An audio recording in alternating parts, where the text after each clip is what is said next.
وكذلك جعلناكم أمة وسطا لتكونوا شهداء على الناس. Maka di dalam hal ini akan kami jelaskan sedikit tentang levelisasi yaitu puasa atau tingkatan puasa. Di dalam bahasa tasawuf itu ada pembagian puasa menurut Imam Ghazali. Tadi jemaah rahimahullah, dalam catatan saya di buku agenda saya amati, terutama teman-teman atau keluarga atau tetangga dan umumnya masyarakat Indonesia itu di dalam melaksanakan ibadah puasa itu bermacam-macam. Menurut saya ada yang disebut yaitu pertama puasa struktural. Puasa struktural itu adalah puasa keturunan. Puasa keturunan itu adalah puasa yang dilakukan yaitu atas titah atau nasihat atau perintah dari orang-orang tua terdahulu bahwa umat Islam itu wajib berpuasa, yaitu meninggalkan makan, minum, dan kumpulnya suami istri di siang hari, mulai dari terbitnya fajar sampai terbenamnya matahari. Lalu itu hampir mayoritas melakukan atau yang terbanyak. Istilah lain disebut puasanya orang awam. Istilahnya Imam Ghazali yaitu puasa am, puasa umum. Artinya puasa yang kebanyakan diikuti oleh manusia. Jadi sekedar menggugurkan kewajiban. Secara fikih sah, ya, karena sudah menahan makan, menahan minum, dan menahan kumpulnya suami istri di siang hari mulai terbit fajar sampai terbenam hari. Ini terbenamnya matahari. Ini adalah sah secara fikih. Tapi itu baru taraf, yaitu raga, taraf badan, jasmani atau lahir. Jadi belum sampai ke dalam. Jadi bersifat lahir saja. Itulah yang banyak dilakukan oleh umat kita. Kemudian hadirin yang dirahmati Allah Subhanahu wa taala, dalam hal ini Rasulullah bersabda bahwa rubba shaimin haddahu min siyamihi al-ju' wal atos wa rubba qaimin haddahu min qiyamihi as-sahar. Hadis riwayat Imam Ahmad. Banyak orang berpuasa tetapi tidak mendapatkan nilai dari puasanya itu kecuali yaitu al-ju, lapar, wal atos, dan dahaga. Itu aja yang diperoleh. Memang dia lapar kuat, ya. Dia haus juga kuat seharian, dan menahan untuk jangan berkumpul dengan suami istri di siang hari kuat, tidak berat bagi dia. Tapi baru sebatas itu, sehingga nilai-nilai pahala, nilai-nilai yaitu tentang inti dari puasa itu belum didapat karena baru lahiriah. Walam yang jelas kalau orang itu melakukan niatnya lillahi ta'ala, seringan apapun akan dibalas oleh Allah.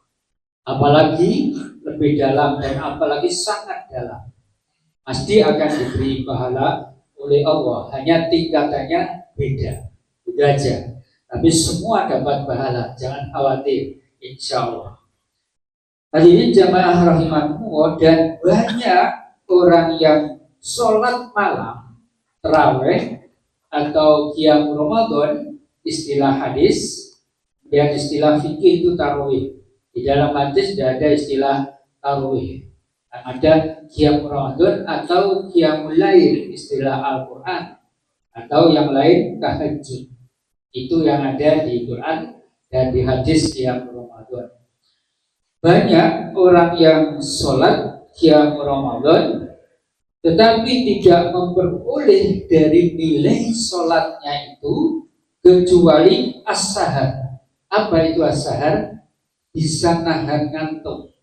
Tok, udah. Banyak kita kan sanggup mulai dari awal sampai akhir ya. Terawihnya mungkin 15 menit, mungkin 20 menit, ada yang lebih dari itu ya 30 menit, bahkan ada yang lebih lagi ya. Wajah itu kuat, bisa mengikuti imam, dan itu secara lahir itu adalah sudah sah. Apakah dapat pahala? Insya Allah dapat. Bahkan kalau mengikuti imam sampai witir, itu pahalanya sama dengan sholat malam subuh. Maksudnya sholat malam. Jadi karena itu bagi yang sering keluar ketika imam sudah selesai terawih, lalu dia tinggal witir, terus keluar memisahkan diri karena nanti akan dikerjakan malam, itu bagus, tapi masih tidak sebanding dengan yaitu mengikuti imam sampai selesai. Kalau mengikuti imam sampai selesai, pahalanya sama dengan sholat malam semalam semalam. Sisanya malam itu dihitung sholat oleh Allah. Nah kalau nanti di malam hari sholat sendiri witir, itu pahalanya akan disaksikan malaikat dan akan afdol, kata hadis itu. Cuma hadis ini tidak bisa dibandingkan antara hadis yang sholat witir jamaah dengan imam dengan sholat di malam hari sendirian. Tidak bisa dibandingkan. Itu berdiri sendiri-sendiri.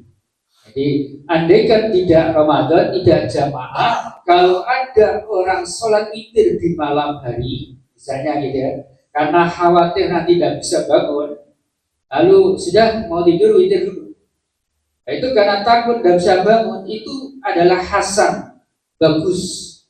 Tetapi bila kamu bisa bangun nanti malam, maka witirnya tidaklah di malam hari.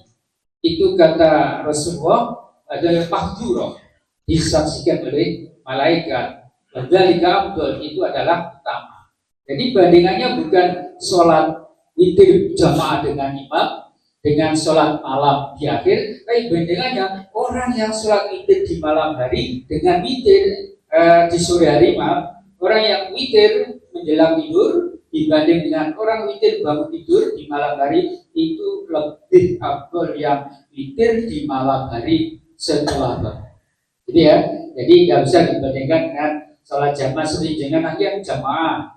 Maka yang bagus tuntaskan dengan imam. Jadi ya, hadirin jamaah rahimakumullah. Karena itulah maka supaya kita tidak kena tersinyalirnya hadis Rasulullah tersebut, yaitu kebanyakan orang itu kalau puasa hanya dapat lapar dan dahaga saja, kalau sholat malam juga hanya yaitu menahan ngantuk, maka adalah betul-betul yaitu puasanya itu lillahi ta'ala dan tawajuh bisa meninggalkan yang lainnya yang dilarang. Ya, tidak hanya itu saja. Nah, oleh karena itu tingkatan yang kedua adalah tingkatan fungsional. Puasa yang berfungsi, yang sudah tahu tujuannya, sudah tahu targetnya, mau diinginkan untuk apa orang berpuasa itu. Juga sudah dia tahu apa yang harus dilakukan. Oleh karena itu tingkatan kedua ini oleh Imam Ghazali disebut puasa khusus. Artinya lebih meningkat. Selain sudah melalui tingkatan pertama, tingkatan kedua ini akan bisa puasa mulutnya. Mulutnya terkontrol. Mulutnya tidak asal asbun, asal bunyi, atau tidak asjem. Apa asjem? Asal jeplak. Tidak begitu, ditahan. Ya asbun boleh, asjem boleh, asal jangan menyinggung orang lain dan jangan yang kotor, apalagi yang mengandung maksiat. Itu silakan, artinya ceplos-ceplos, ceplos-ceplos boleh, tapi yang baik, yang positif, nggak apa-apa. Itu malah kadang-kadang disukai orang. Itu, jadi jangan asjem yang negatif, asbun yang negatif, tapi yang positif. Itu banyak. Oleh karena itu hadirin Bapak Ibu yang dirahmati Allah, di samping mulut juga bisa nahan tangan. Tangan ini puasa. Tangan ini untuk berbuat. Jangan sampai melukai orang. Jangan sampai untuk ngambil hal yang tidak halal. Jangan sampai untuk melakukan kekejaman, ngaplok wong, nutu, ya, ninju, dan sebagainya. Ini bisa ditahan. Dipuasa.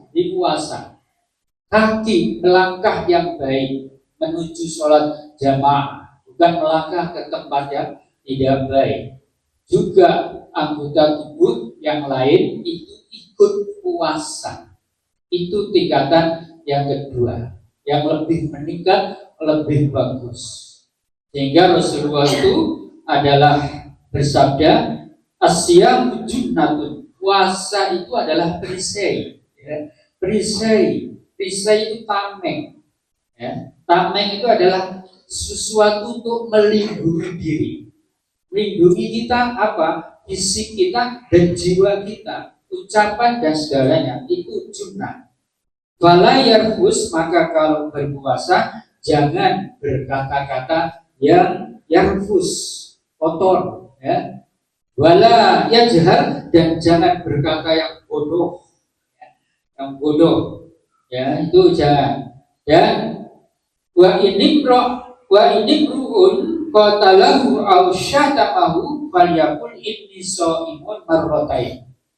Bila ada sesuatu urusan atau masalah, kita diajak bertengkar, ya, oleh seseorang, maka katakan, mohon maaf saya sedang puasa, mohon maaf Tuhan saya sedang berpuasa. Ini lahir batin, mulutnya ngomong, hatinya juga begitu. Jangan munafik, ya, jangan niru orang sifat munafik. Mulutnya mohon maaf, hatinya kok gak poso, kok tak tidur bulan kok. Ini namanya belum puasa batinnya, masih baru mulutnya, ya. Nah, itu jadi hadirin, itu tingkatan yang kedua, ini lebih meningkat. Dan tingkatan yang paling tinggi ialah tingkatan spesialis fungsional, ya, fungsi yang lebih khusus lagi. Imam Ghazali menyebutnya dengan al khusus lil khusus, puasa khusus lil khusus, berarti spesialis.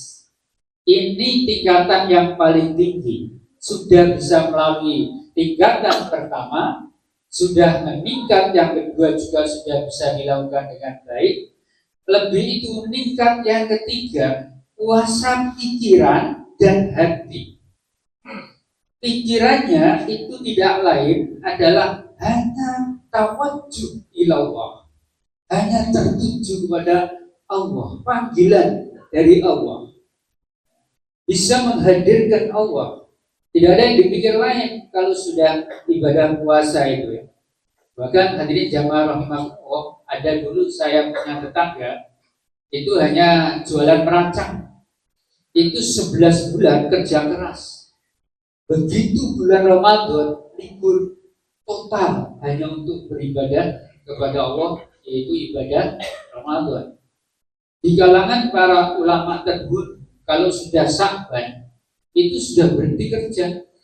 Mereka sudah menabung 11 bulan. Dan waktu Sya'ban itu dipakai baca Quran untuk menyambut Ramadan. Kita bisa seperti itu? Kayaknya angel, ya. Apalagi kerjanya pas-pasan, ya. Pokoknya kalau uang, ya, malah angel. Tidak berarti harus ditinggalkan. Kita tetap kerja, tetapi kita adalah yaitu menambah, gitu, ya. Jadi ada waktu-waktu yang sedang ditambah untuk beribadah dan diestukan.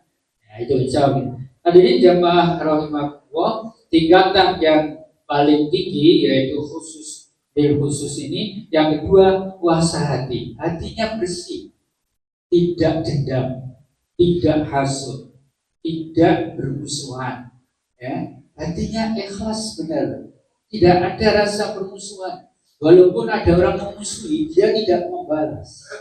Kita bisa tidak memusuhi orang, tapi kita tidak bisa kalau tidak memusuhi orang. Pasti ada aja yang tidak suka kepada kita, apalagi kita ini baik, apalagi kita berlawanan dengan orang yang yaitu masalah kerja yang batil ya, seperti hakim, seperti penegak hukum ya, itu kalau sudah nggak berani, itu bahaya. Karena apa? Dia akan yaitu dijak polusi dan untuk yaitu membantu yang salah-salah itu ya, supaya tidak dihukum. Tapi kalau berani, itu luar biasa. Jemaah rahmatmu ada di mana? Pulau Walanjingan pada sampai hari ini yang tahu hanya Allah dan panjenengan masing-masing. Karena itu evaluasi masing-masing. Ayo waktu tinggal seminggu ini kita semangatkan untuk jangan sampai lepas dari Ramadan dan kita istighfar pada Allah, mohon ampun dan mohon yaitu surganya kan kita sudah diajari oleh Rasulullah bila di malam 10 hari terakhir ini adalah doa yang kita baca adalah asyhadu an la ilaha illallah astagfirullah as'alukal jannah wa a'udzubika minan nar Allahumma innaka afuwwun tuhibbul afwa fa'fu anni. Ini bacanya. Hadirin, saya kira itu apa yang dapat kami sampaikan. Semoga bermanfaat bagi saya sendiri dan bagi para jemaah. Mudah-mudahan kula panjenengan diparingi sehat walafiat oleh Allah. Mudah-mudahan diparingi rezeki yang cukup berkah, umur panjang yang bermanfaat, dan nanti kalau dipanggil oleh Allah husnul khotimah. Amin. Wabillahi taufiq wal hidayah wal inayah. Wassalamualaikum warahmatullahi wabarakatuh.